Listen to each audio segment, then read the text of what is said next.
అంతర్జాతీయ యోగా దినోత్సవాలకు సాగర నగరం విశాఖలో తుది మెరుగులు దిద్దుతున్నారు. ఆర్కే బీచ్లోని కాళీమాత ఆలయం నుంచి భీమిలి వరకు 23 కిలోమీటర్ల పొడవున యోగా డేకు ఏర్పాట్లు చేశారు. 5 లక్షల మంది యోగాసనాలు వేసేలా ప్రణాళిక రచించారు. యోగా డే వేడుకల్లో పాల్గొనేందుకు ప్రధాని మోదీ, ఆంధ్రప్రదేశ్ ముఖ్యమంత్రి చంద్రబాబు, ఉప ముఖ్యమంత్రి పవన్ ఇవాళ సాయంత్రమే విశాఖ చేరుకుంటారు. ప్రపంచ రికార్డులు తిరగరాసేలా విశాఖ వేదికగా అంతర్జాతీయ యోగా దినోత్సవం నిర్వహణకు ఏర్పాట్లు తుది దశకు చేరాయి. సుమారు 5 లక్షల మంది యోగాసనాలు వేసేలా పగడ్బందీ ఏర్పాట్లు చేశారు. పెద్ద ఎత్తున జనం తరలి రావడంతో పాటు ప్రధాని నరేంద్ర మోదీ ముఖ్య అతిథిగా హాజరవుతున్న ఈ కార్యక్రమంలో ఎలాంటి పొరపాట్లు జరగకుండా ప్రణాళికాబద్దంగా అధికార యంత్రాంగం ఏర్పాట్లు చేసింది. శనివారం ఉదయం ఆర్కే బీచ్ వద్ద 15,000 మందితో యోగాసనాల కార్యక్రమంలో ప్రధానమంత్రి పాల్గొనే ప్రధాన వేదికను సిద్ధం చేశారు.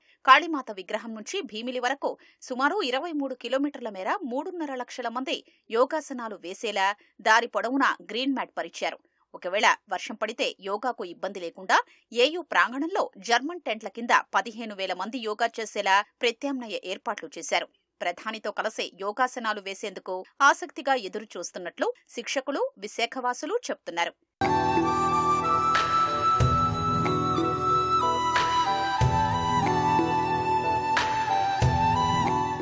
ఉత్తరాంధ్ర జిల్లాల నుంచి వచ్చేవారు ఈ అర్ధరాత్రి నుంచే విశాఖ చేరుకుంటారు. శనివారం ఉదయం 5 గంటలకల్లా వారికి కేటాయించిన గ్యాలరీల్లోకి చేరుకోవాల్సిందిగా అధికారులు సూచించారు. ఎవరెవరు ఏ గ్యాలరీల్లోకి వెళ్లాలో ఇప్పటికే ఖచ్చితమైన సూచనలు చేశారు. ఒక్కో గ్యాలరీలో 1000 మంది చొప్పున 376 కంపార్ట్మెంట్లు ఏర్పాటు చేశారు. ఎవరికి సూచించిన కంపార్ట్మెంట్లలోకి వారు మాత్రమే వెళ్లారని అధికారులు కోరారు. ప్రజలు గందరగోళానికి గురికాకుండా క్యూఆర్ కోడ్తో కూడిన సమాచారం అందుబాటులో ఉంచారు. ముందే రిజిస్ట్రేషన్ చేసుకోకపోయిన వారు అక్కడికక్కడే రిజిస్ట్రేషన్ చేసుకునేలా ఏర్పాట్లు చేశారు. ప్రతి ఒక్కరికి యోగా మ్యాట్తో పాటు kit, water bottle, raincoat ఇవ్వనున్నారు.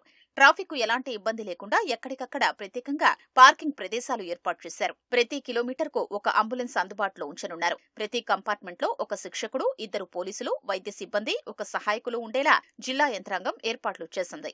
ప్రధాని మోదీ శనివారం ఉదయం 6 గంటలకే ప్రధాన వేదిక వద్దకు చేరుకోనుండగా 7 గంటలకు ఆసనాలు ప్రారంభం కానున్నాయి. ప్రధాన వేదిక వద్ద మోదీతో పాటు CM Chandrababu, deputy CM Pawan Kalyan సహా 50 దేశాలకు చెందిన రాయబారులు, 3 కేంద్ర మంత్రులు ఆసనాలు వేనున్నారు. అతిపెద్ద కార్యక్రమం కావడంతో 10,000 మందితో భద్రతా ఏర్పాట్లు చేశారు. మరో 10,000 మంది అధికారులు నిర్వహణ బాధ్యతలు పర్యవేక్షిస్తున్నారు. 1300 సీసీ కెమెరాల్ని 2 కమాండ్ కంట్రోల్ రూమ్లకు అనుసంధానం చేశారు. 40 డ్రోన్లతో పహారా కాయనున్నారు. సముద్రంలో 11 యుద్ధ నౌకలపై నేవీ సిబ్బంది యోగాసనాలు వేయనున్నారు.